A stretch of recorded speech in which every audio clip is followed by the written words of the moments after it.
नमस्कार दोस्तों, आपका स्वागत है मेरे चैनल NCERT हिंदी ट्विटर पे। आज हम पढ़ेंगे अध्याय 11 लंका विजय, जो कि कक्षा 6 की विषय हिंदी की किताब बाल राम कथा से लिया गया है। आशा करता हूँ आपको यह वीडियो अच्छी लगेगी, और अगर आपको वीडियो अच्छी लगे तो इसे लाइक और शेयर कीजिएगा और मेरे चैनल को सब्सक्राइब। चलिए शुरू करते हैं। जय श्री राम। लंका विजय। लंका कूच की तैयारियां रात भर चलती रहीं, सभी तत्पर, सभी उद्यत। सुबह कूच से पहले सुग्रीव ने वानरों को संबोधित किया। युद्ध के बारे में कहा, युद्ध भयानक होगा। इसमें केवल वही सैनिक जाएंगे जो शारीरिक और मानसिक रूप से स्वस्थ हों। जो दुर्बल है यहीं रुक जाएं। वानर सेना को युद्ध के नियम बताए गए। रक्षा और आक्रमण के तरीके। सेना किष्किंधा से दहाड़ती, गरजती, किलकारियां भरती रवाना हुई। राम, लक्ष्मण और सुग्रीव की जयकार से आकाश गूंज उठा। लाखों वानर थे, चारों ओर कोलाहल।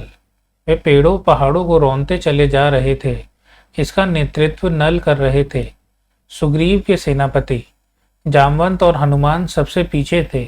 यह सेना की रणनीति का हिस्सा था। दिन रात चलकर सेना ने महेंद्र पर्वत पर डेरा डाला, वही पर्वत जहां से हनुमान ने छलांग लगाई थी। समुद्र निकट ही था। पर्वत पर सेना का ध्वज लगाया गया। तंबू लगे, पताकाएं हवा में लहरा रही थीं। उधर लंका में खलबली मची हुई थी। राक्षसों में बेचैनी थी। उनके मन में डर बैठ गया था राम की शक्ति को लेकर। जिसका दूत लंका में आग लगा सकता है, वह स्वयं कितना शक्तिशाली होगा। नगर में चर्चा का विषय यही था, लेकिन रावण इससे अनभिज्ञ था। उसे कौन बताता, किसी में इतना साहस नहीं था। ये चर्चाएं विभीषण ने सुनी। नगर की हताशा उनसे देखी नहीं गई। ऐसी हताश सेना युद्ध नहीं कर सकती, उसकी पराजय निश्चित है। वे रावण के पास गए, उसे सही स्थिति बताने, समझाने। राम से युद्ध ना किया जाए। उन्होंने कहा, आप सीता को लौटा दे, सबका कल्याण इसी में है। सीता मिल जाएंगी तो वे आक्रमण नहीं करेंगे। रावण ने विभीषण की बात अनसुनी कर दी, उन्हें अपने कक्ष से निकाल दिया। क्रोध में वह स्वयं भी उठकर चल पड़ा सभा कक्ष की ओर।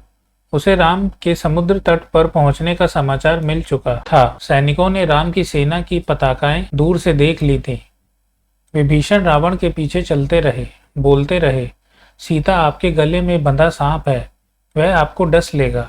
इसे छोटी बात मत समझिए लंका अधिराज, ये संकेत महाविनाश के हैं। मैं अब भी कहता हूँ, सीता को लौटा दीजिए, लंका बच जाएगी। तुम मेरे भाई नहीं, शत्रु हो, मेरे शत्रु के शुभ चिंतक हो। रावण का क्रोध भड़क उठा। निकल जाओ यहाँ से, मुझे तुम्हारा साथ नहीं चाहिए। रावण सभागार की ओर मुड़ गया, विभीषण पीछे। दोनों के रास्ते अलग हो गए। विभीषण उसी रात लंका से निकल गए, 4 सहायकों के साथ। उन्होंने राम के पास जाना ठीक समझा। समुद्र पार राम के शिविर में अचानक खलबली मची। एक वानर चिल्लाकर सबको सावधान कर रहा था, हमारे शिविर में राक्षस आ गए हैं। विभीषण कुछ दूर खड़े थे। वानरों ने उन्हें सुग्रीव के सामने पेश किया। वानरराज, मैं लंका के राजा रावण का छोटा भाई हूँ। मैं राम की शरण में आया हूँ, आप मुझे उनके पास पहुंचा दें। विभीषण के चेहरे पर डर नहीं था, विश्वास था। शब्दों में षड्यंत्र नहीं था, कातरता थी, याचना थी। सुग्रीव को उनकी बात पर फिर भी भरोसा नहीं हुआ। मेरा नाम विभीषण है, रावण ने मुझे लंका से निकाल दिया। मैंने उससे सीता को लौटाने की बात कही थी। क्रोध और अहंकार में चूर रावण ने मुझे सभा में अपमानित किया। मैं प्राण बचाकर आया हूँ, एक बार राम से मिलवा दें, मैं उनसे कुछ कहना चाहता हूँ। सुग्रीव राम के पास गए। मन में शंका अब भी थी। अंगद भी उसे संदेह की दृष्टि से देख रहे थे। राम ने बात सुनी और कहा, हमें विभीषण को स्वीकार करना चाहिए। मैं शरण में आए व्यक्ति को कभी निराश नहीं करता, यह मेरी नीति है। विभीषण को आदर से अंदर लाइए। विभीषण राम के पास पहुंचे। राम ने उनका सत्कार किया, लंका का समाचार पूछा। जल्दी ही विभीषण राम के विश्वास पात्र बन गए। उन्होंने लंका की बहुत सी जानकारी राम को दी। रावण और उसके योद्धाओं की शक्ति के बारे में बताया। कहा, रावण पर विजय प्राप्त करने के लिए बल और बुद्धि दोनों की आवश्यकता है। विभीषण, तुम चिंता मत करो, राक्षस मारे जाएंगे, लंका की राजगद्दी तुम्हारी होगी, भविष्य तुम्हारा है, राम ने कहा। राम की सेना के सामने एक बड़ी चुनौती थी, समुद्र। उसे कैसे पार करें? राम ने समुद्र से विनती की। 3 दिन बैठे रहे कि समुद्र रास्ता दे दे। वह नहीं माना तो राम को क्रोध आ गया। राम का क्रोध देखते हुए समुद्र ने उन्हें सलाह दी, आपकी सेना में नल नाम का एक वानर है, वह पुल बना सकता है, उससे वानर सेना पार उतर जाएगी। नल ने अगले ही दिन काम प्रारंभ कर दिया। पुल बनने लगा। वानर कंकड़ पत्थर शिलाएं लाते रहे। नल पुल बनाते रहे। 5 दिन में पुल तैयार हो गया। समुद्र को 2 टुकड़ों में बांटता हुआ, उसका घमंड चूर करता हुआ, सबसे पहले विभीषण पुल से उस पार गए, पीछे पीछे वानर सेना। सेना का अगला शिविर दूसरे तट पर बना। असंभव! रावण क्रोध से चीख उठा, समुद्र पर पुल कैसे बन सकता है? इस समाचार से रावण को विस्मय हुआ, भय भी, लेकिन उसने जो मन में ठान लिया था उससे डिगा नहीं। उसने आदेश दिया, सेना तैयार की जाए, युद्ध का समय आ पहुंचा है। अब दोनों सेनाएं समुद्र के एक ही ओर थीं। उनका आमना सामना होना शेष था। आक्रमण की तैयारी थी, रणनीति बन चुकी थी। पहले आक्रमण की योजनाओं को अंतिम रूप दिया जा रहा था। राम ने अपनी सेना को 4 भागों में विभक्त कर दिया। लंका के 4 द्वार थे। चौतरफा आक्रमण होना था। हर टुकड़ी को एक द्वार सौंपा गया। राम ने पर्वत शिखर पर चढ़कर स्वयं लंका का निरीक्षण किया। लंका के वैभव से वे भी चकित थे। उन्होंने लक्ष्मण को बताया। सूर्योदय होते ही राम ने आदेश दिया, लंका को चारों ओर से घेर दिया जाए। वानर सेना जयकार करती चल पड़ी। इसी बीच राम ने अंगद को बुलाया, कहा, तुम लंका जाओ, मेरे दूत बनकर सुलह का अंतिम प्रयास करो ताकि युद्ध टल जाए। रावण से कहो कि सीता को लौटा दे, अन्यथा उसका अंत होगा। अंगद ने ऐसा ही किया, पर रावण नहीं माना। राम का संदेश सुनकर रावण क्रोधित हुआ। कुछ राक्षसों ने उन पर आक्रमण किया। अंगद वहां से बचकर राम के पास पहुंचे। कहा, रावण को कोई पश्चाताप नहीं है। वह हमारे साथ सुलह के लिए तैयार नहीं है, युद्ध चाहता है। अब युद्ध ही एकमात्र विकल्प है। वानर युद्ध के लिए तैयार थे। राम के आदेश की प्रतीक्षा में थे। आदेश मिलते ही उन्होंने लंका पर चढ़ाई कर दी। उधर रावण के आदेश पर उसकी सेना निकल पड़ी। राक्षस उतावले थे, चीत्कार कर रहे थे। रावण के जयघोष से लगा कि आसमान फट जाएगा। वे दौड़े और वानर सेना पर टूट पड़े। भयानक युद्ध हुआ। हर ओर दहला देने वाला शोर, हाथियों की चिंगाड़, घोड़ों की हिनहिनाहट, रथों की सरसराहट, कोलाहल। रथ हवा में बातें कर रहे थे, तलवारें खिंच गई थीं, बाणों से आसमान भर गया था, भाले उड़ रहे थे। दोनों ओर की कई वीर मारे गए। रावण के अनेक पराक्रमी राक्षस ढेर हो गए। धरती लाल हो गई थी। शत विक्षत शव बिखरे थे। कराहते घायलों की ओर किसी का ध्यान नहीं था। शाम होने को थी। मेघनाद ने राक्षस सेना को पीछे हटते देखा। उसने अपने सैनिकों को ललकारा, आगे बढ़ो, हम विजय के करीब हैं। मेघनाद ने सेना का नेतृत्व संभाल लिया। राक्षस उत्साह से आगे बढ़े। मेघनाद की दृष्टि राम लक्ष्मण पर थी। वह छिपकर युद्ध करता था, मायावी था, किसी को दिखाई नहीं पड़ता था। उसके बाण राम और लक्ष्मण को लगे, दोनों वहीं मूर्छित होकर गिर पड़े। मेघनाद ने समझा काम हो गया। उसने दोनों भाइयों को मृत समझ लिया। वह मैदान छोड़कर महल की ओर दौड़ा, रावण को इसकी सूचना देने। रण क्षेत्र में वानर राम लक्ष्मण के पास एकत्र हो गए। वे चिंतित थे। अशुभ की आशंका से विभीषण ने दोनों का उपचार कराया। उनकी मूर्छा टूटी। वे खड़े हुए तो वानर दल हर्ष ध्वनि करने लगा। अगले दिन युद्ध के लिए तैयार। रावण की सेना के महाबली एक एक कर मारे जा रहे थे। धूम्राक्ष मारा गया। वज्रदृष्ट धरती पर गिर पड़ा। अकंपन कुचल कर मर गया। प्रहस्त को नील ने ध्वस्त कर दिया। रावण को इसकी सूचनाएं मिलती रहीं। वह घबरा गया। वह हड़बड़ाकर उठा और स्वयं कमान संभाल ली। पहली मुठभेड़ में वह लक्ष्मण पर भारी पड़ा, लेकिन राम के बाणों ने उसका मुकुट धरती पर गिरा दिया। वह लज्जित होकर लौट गया। अब तक रावण को राम की शक्ति का कुछ अनुमान हो गया था। जब उसे कोई और रास्ता नहीं सूझा तो उसने कुंभकर्ण को जगाया। वह महाबली था, पर 6 महीने सोता था। कुंभकर्ण दुर्ग से बाहर आया। उसे देखते ही वानर सेना में खलबली मच गई। वे उसे रोकने में अक्षम थे। उसने हनुमान और अंगद को घायल कर दिया। लक्ष्मण यह युद्ध देख रहे थे। उन्होंने राम की ओर देखा। फिर दोनों भाइयों ने बाणों की वर्षा कर उसे मार दिया। कुंभकर्ण रणभूमि के अंक में सो गया सदा के लिए। रावण निराश हो गया। कुंभकर्ण पर उसे गर्व था, वह उसे अपना दाहिना हाथ मानता था। उसे लगा कि अब लंका में वीर नहीं है, वह अनाथ हो गई। मेघनाथ ने रावण को सहारा दिया। मेरे रहते आप क्यों चिंता करते हैं? मुझे युद्ध की अनुमति दें, मैं दोनों भाइयों को मारकर आपके चरणों में रख दूंगा। मेघनाद और लक्ष्मण का भीषण युद्ध हुआ। मेघनाद पराक्रमी था, उसने एक बार इंद्र को परास्त कर दिया और इंद्रजीत कहलाया। उसके बाणों ने कई प्रमुख वानरों को घायल कर दिया। मेघनाद को रोक पाना वानर सेना के बूते की बात नहीं थी। वह चक्रवात की तरह आगे बढ़ता, जो भी आसपास होता ध्वस्त हो जाता। वानर सेना मेघनाद की गति और शक्ति से चकित थी, चमत्कृत। उनके मन में निराशा बैठती जा रही थी। तब लक्ष्मण ने उसे चुनौती दी। दोनों का निशाना अचूक था। बाण हवा में टकराते और नष्ट हो जाते। अचानक लक्ष्मण का एक बाण उसे लगा, वह घायल हो गया, झुक गया। लक्ष्मण ने ताबड़तोड़ बाणों की बरसात कर दी। आगे बढ़ना कठिन था। मेघनाद पीछे मुड़ा, महल की ओर भागा। लक्ष्मण ने कुछ दूर तक उसका पीछा किया, फिर रुक गए। मेघनाद महल में घुस गया। लक्ष्मण को महल की संरचना नहीं पता थी, रास्ता नहीं मालूम था। विभीषण लक्ष्मण की दुविधा समझ गए। उन्होंने एक गुप्त मार्ग दिखाया। शेष काम आसान था। मेघनाद महल में ही मारा गया। अपने ज्येष्ठ पुत्र की मृत्यु से रावण एकदम टूट गया, विलाप करने लगा, मूर्छित हो गया। होश आया तो उसकी दशा पागलों जैसी थी।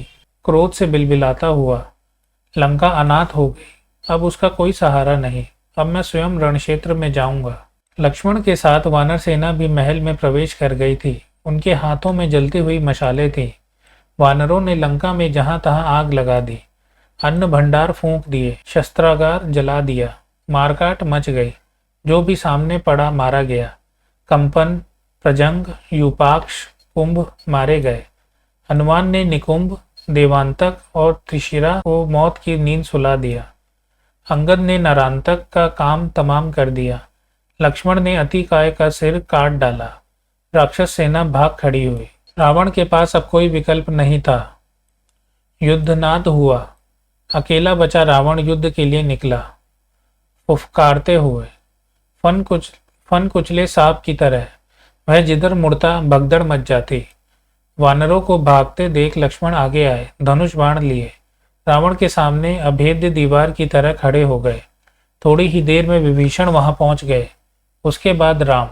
उनके सामने रावण की एक न चली। विभीषण को राम की सेना में देख रावण उबल पड़ा। उसके लिए यह देशद्रोह था, छोटा भाई का विश्वासघात। उसने विभीषण पर निशाना लगाया। लक्ष्मण ने वह बाण बीच में ही काट दिया। उसने दूसरा घातक बाण चलाया। इस बार लक्ष्मण बीच में आ गए। उन्होंने विभीषण को अपने पीछे छिपा लिया। बाण लगते ही लक्ष्मण अचेत हो गए, गिर पड़े। राम ने यह देखा, उनकी आंखें क्रोध से लाल हो गईं। आग बरसने लगी। उन्होंने लक्ष्मण को सुग्रीव की निगरानी में छोड़ा और रावण को चुनौती दी। कहा, रावण, काल तुझे मेरे सामने ले आया है। आज अन्याय पर न्याय की विजय होगी, तेरा अंत निश्चित है। उधर हनुमान लक्ष्मण को उठाकर रणक्षेत्र से दूर ले गए। वैद्य सुशेषण को बुलाया। हनुमान संजीवनी बूटी लाए। चिकित्सा शुरू हुई। धीरे धीरे रक्त का रिसाव बंद हो गया, घाव भर गया। संजीवनी का प्रभाव चमत्कारी था। सुग्रीव ने लक्ष्मण के स्वस्थ होने की सूचना राम तक पहुंचाई। वह सिंह की भांति रावण पर टूट पड़े। राम रावण युद्ध भयानक था। शस्त्रों की गति से कपा देने वाली ध्वनियां निकल रही थी। हवा थम गई थी। सूरज बादलों के पीछे छिप गया था। शस्त्रों की चमक बिजली की तरह कौंध रही थी। गड़गड़ाहट थी, थर्रा देने वाली। दोनों योद्धा अपनी पूरी शक्ति से लड़ रहे थे। कोई एक रत्ती भी पीछे खिसकने को तैयार नहीं। कुछ ही देर में लगा कि युद्ध समाप्त होने को है। दोनों पक्ष के योद्धा हाथ बांध कर खड़े हो गए। छोटे छोटे युद्ध थम गए। सबकी नजरें राम और रावण पर थी। सबकी आंखें फटी रह गईं, पलकें झुकना भूल गईं। उन्होंने ऐसा युद्ध पहले कभी नहीं देखा था। लेकिन महासंग्राम समाप्त नहीं हुआ। रावण का एक बाण राम को लगा। उनके रथ की ध्वजा कटकर गिर पड़ी। राम ने प्रहार किया। बाण रावण के मस्तक में लगा। रक्त की धारा बह निकली। बीच में युद्ध कुछ पल के लिए रुका। रावण अपने महल चला गया, घोड़े और रथ बदलने। राम को इसकी आवश्यकता नहीं पड़ी। युद्ध फिर शुरू हुआ। अब उनके रथ एक दूसरे के सामने थे। योद्धा आंखों में आंखें डालकर देख सकते थे। घोड़ों के मुंह मिल गए थे। राम के बाणों ने रावण के रथ का मुंह मोड़ दिया। यह पराजय का संकेत था। रावण हिम्मत हारने लगा। जब तक वह रथ घुमाता, राम का एक बाण उसके पार निकल गया। रथ मुड़ा, लेकिन रावण के हाथ से धनुष छूट गया। वह पृथ्वी पर गिर पड़ा, मारा गया। बची हुई राक्षस सेना हड़बड़ा गई, जान बचाकर भागे। उनका दिशा ज्ञान शून्य हो गया। जिसे जिधर अवसर मिला भागा। कुछ राक्षस वानर सेना की ओर दौड़ पड़े, कुछ भागते हुए समुद्र में जा गिरे। लंका विजय अभियान पूरा हुआ। राम की जयकार होने लगी। कुछ समय पूर्व का रणक्षेत्र एकदम बदल गया। शस्त्रों की टंकार की जगह किलकारियों ने ले ली। वानर सेना उछल कूद करने लगी। समुद्र से ठंडी हवा आ रही थी। शस्त्रों से उत्पन्न गर्मी वह अपने साथ बहा ले गई। कोलाहल तुमुलनाद में परिवर्तित हो गया। प्रसन्नता सर्वव्याप्त थी। रणक्षेत्र में केवल एक व्यक्ति दुखी था, शोक से व्याकुल, विलाप करता हुआ, अपने भाई के मृत शरीर के पास खड़ा। राम ने विभीषण को समझाया, मित्र, शोक मत करो। रावण महान योद्धा था। उसकी अंत्येष्टि महानता के अनुरूप होनी चाहिए। मृत्यु सत्य है, उसे स्वीकार करो। राम ने एक एक वानर का आभार माना। सुग्रीव को गले लगा लिया। लक्ष्मण से विभीषण के राज्याभिषेक की तैयारी करने को कहा। चाहते थे कि रावण की अंत्येष्टि के बाद राज तिलक हो, उसमें विलंब न किया जाए। उन्होंने हनुमान को बुलाया, अशोक वाटिका जाने का निर्देश दिया। यह संदेश आपको ही सीता तक पहुंचाना है। उन्हें लंका विजय का समाचार दीजिए। उनका संदेश लेकर शीघ्र आइए। विभीषण की अंत्येष्टि से लौटने तक उनके राज्याभिषेक की तैयारी हो चुकी थी। लक्ष्मण राजमहल पहुंच गए थे। वानर स्वर्ण कलश में समुद्र का पानी ले आए थे। लक्ष्मण विभीषण के पास गए, उन्हें साथ लेकर राज सिंहासन तक आए। सोने का चमचमाता हुआ सिंहासन, रत्नों मणियों जटित। समुद्र जल से उन्होंने सभासदों के सामने विभीषण का अभिषेक किया। अब विभीषण लंका के राजा थे। इस बीच हनुमान अशोक वाटिका से लौट आए राम के पास। उन्होंने कहा, माता सीता लंका विजय का समाचार सुनकर प्रसन्न हुई। वे आपसे मिलने के लिए अधीर हैं। तब तक विभीषण वहीं आ गए थे। राम उनकी ओर मुड़े, कहा, लंकापति, सीता अब भी आपकी अशोक वाटिका में है। उन्हें यहाँ लाने की व्यवस्था की जाए। वानर सेना चुहल कर रही थी, अटखेलियों में लगी थी। राम का निर्देश सुनकर उनकी उत्सुकता बढ़ गई। सुग्रीव, जामवंत और नल नील भी उत्सुक थे। अंगद को प्रतीक्षा थी। हनुमान को छोड़कर किसी ने सीता को नहीं देखा था। सीता आई तो सबको अपनी कल्पनाओं से अधिक लगी। सुंदर, सौम्य, शांत। उस सुंदरता में एक वर्ष बाद पति से मिलन की प्रसन्नता शामिल थी। कष्ट इतिहास हो गया था। हमारा अध्याय 11 लंका विजय पूर्ण होता है। आशा करता हूँ आपको यह वीडियो अच्छी लगी। अगर आपको यह वीडियो अच्छी लगी तो इसे लाइक और शेयर कीजिएगा और मेरे चैनल को सब्सक्राइब। तो मिलते हैं नेक्स्ट वीडियो में। धन्यवाद।